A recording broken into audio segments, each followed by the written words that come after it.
Hey, Josh Sharp here, coming to you live from LA. Wanted to reach out to you today and talk to you a little bit about. I woke up at 2:30 this morning and I had this burning just content, these thoughts going around in my head, and I really had to just express some of this stuff. And I get all this talk all the time with clients that I'm working with, and they're talking about their competition and what's going on with their competition and how can they compete. And what I really want to talk about here is that in today's market, in today's economy, you can't compete. There is no more competition. And for a variety of reasons. Like if you are not dominating in your marketplace, you're going to lose. Because guess what? Gladiators have to compete. That's who competes in a marketplace. And gladiators will slit each other's throats for the amusement of the crowd. Like that is literally what's going on. You're getting beat up on price. You're getting beat up on service. You're getting beat up in your sales process.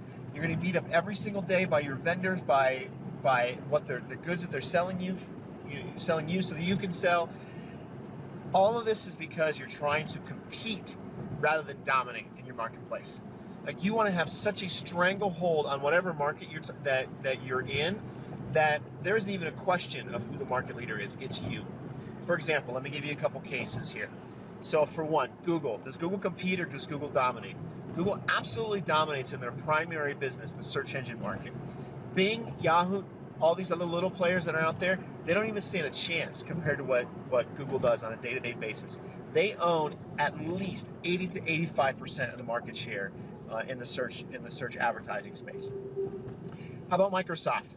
Microsoft dominates when it comes to running PCs. They run almost absolutely 100% of PCs. When it comes to desktops, just desktops, you might think, oh, Mac's a great brand. I see them all the time. It's very hip. It's very trendy.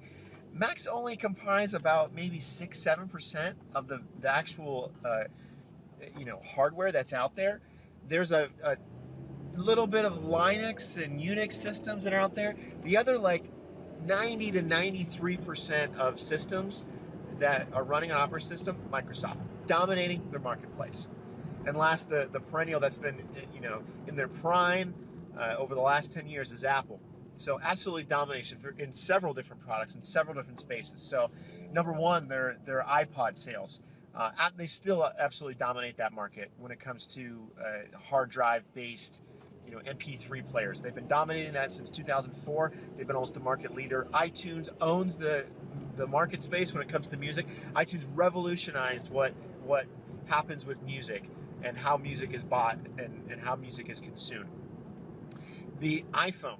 Now, with the 5S and the 5C, not quite as dominating, but previous to that, Apple was absolutely dominating its space. Now, Android runs the majority of the systems. However, there's no single manufacturer, save for Samsung. And albeit this is recently, so we're going to see how these things play out now that with Steve Jobs passing and the taking over of Apple. So where they're going now, they're losing that, but in the past they've been absolutely dominant in that space, in the iPhone space, and it's been their biggest profit generating center.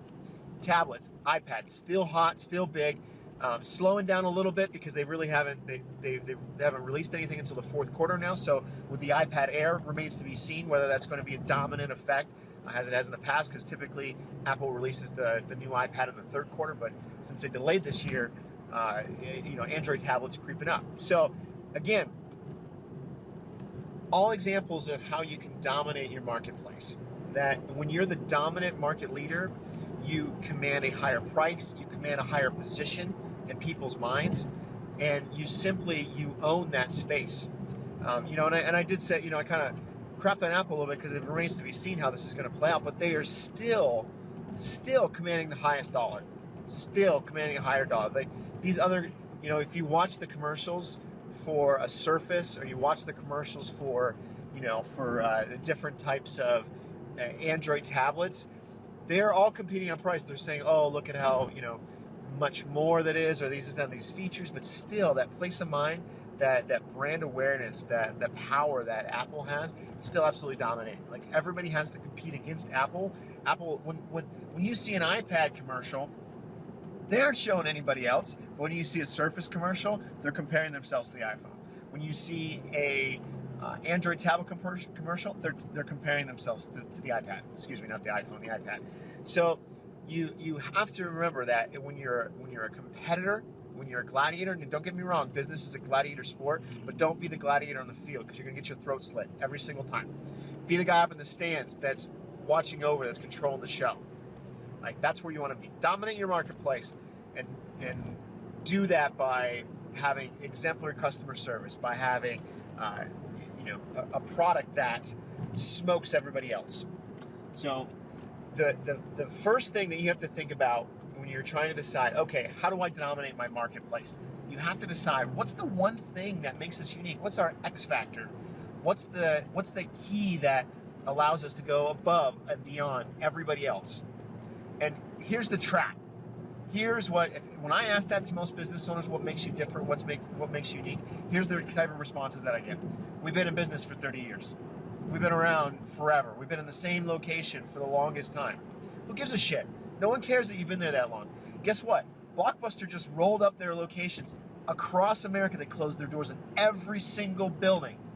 They've been there for 20 years in some of those locations, at least. Blockbuster's been around since the 80s. They're gone. Gone. Doesn't matter how long you've been around. No one gives a shit. No one cares how long you've been around. Doesn't matter. Get that out of your head. That is not what makes you important. Other thing is, well, we have great customer service. Good. You better have an amazing customer service. You better have customer service that wows your customer. That when that phone rings, it doesn't ring more than twice before you're picking it up and you're answering it in your business. Get out there. Find out what that thing that is that you do right. Find out what that thing is. Ask your customers. Ask your clients. What do you like about me? What is it that makes me amazing? Why did you pick me over somebody else? And find that out. Find out what that key is and apply it to every aspect of your business. Drill it into every one of your salespeople, every one of your customer service people. Drill it into your own head every single day. So, hope this helps you. Always, please subscribe to the YouTube page here. Going to be putting out lots of awesome videos and more content. So, hope you enjoyed this one, and I'll talk to you soon. Thanks.